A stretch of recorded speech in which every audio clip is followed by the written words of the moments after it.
Na, dabar pasikeičia teisėjų korpusas, kas keletą kovų teisėjų brigada keičiasi.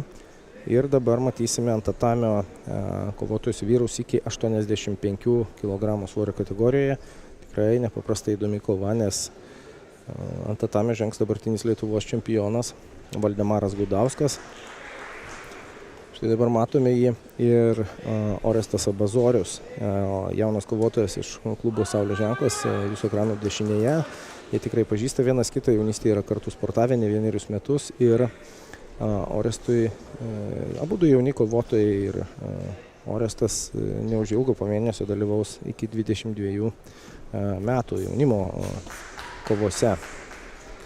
Na, o čia jam yra puikus jėgų tarpinis pasitikrinimas ir ambicingas iššūkis įveikti tikrai prestižinės svorio kategorijos favoritą Valdemarą Gudauską, kas tikrai padaryti yra labai nelengva. Valdemaras dieną, kuomet buvo atrankinės kovos, kovojo su priešininku, kuris labai aktyviai puolė į dvikovą, na ir pats susižeidė smūgiuodamas ranką ir kova buvo nutraukta ir Valdemaras štai per 15 sekundžių atkeliavo į pusfinalį.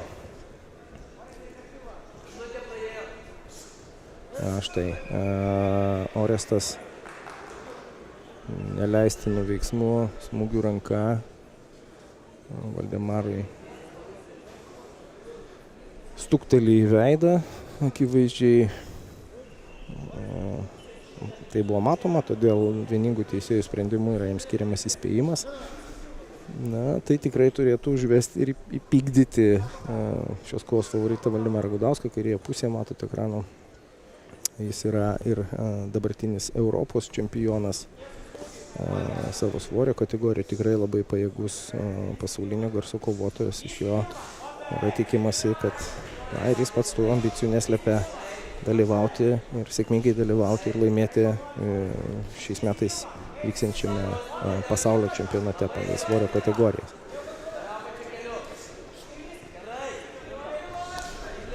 Na, bet Lietuvos Kiokušin karatė federacija ir sportininkai tuo ir garsėja, kad konkurencija yra milžiniška ir kiekvienas į finalą patekęs kovotojas galėtų tapti Europos čempionu. Todėl kiekviena kova yra sunki ir net ir didžiausiam favoritui reikia kovoti ir įrodyti pranašumą. Niekas pergalės lengvai nedovanoja. Na, Valdemaras tikrai yra labai patyręs, turi savo specifinę kovojimo manierą, kovos būdą. Jis taupo jėgas, labai tikslingai atakuoja, bando priešininką pagauti ant įkvėpimo. Jo smūgiai labai koncentruoti, tikslus, aštrus, greiti. Ir labai dažnai Valdemaras Gudauskas kovas baigia anksčiau laiko, pasiekęs techninį knockdowną. Štai ir dabar matėme Valdemaro smūgis keliu į galvą. Šiek tiek sutrikdė, išmušė iš pusiausvyros ir už tai jisai gavo jisai gavo pusę taško. Viskas. Valdemaras Gudauskas pasiekęs pusę taško Vazarį smūgiu keliu į galvą. Laimi šią kovą per pagrindinį laiką. Na, čempionas įrodinėja savo pranašumą. Atsiprašo, parodo pagarbą ir atsiprašo priešininkų. Osvaldas Baldžius, Kumite, Eimantas Frolovas, Katana.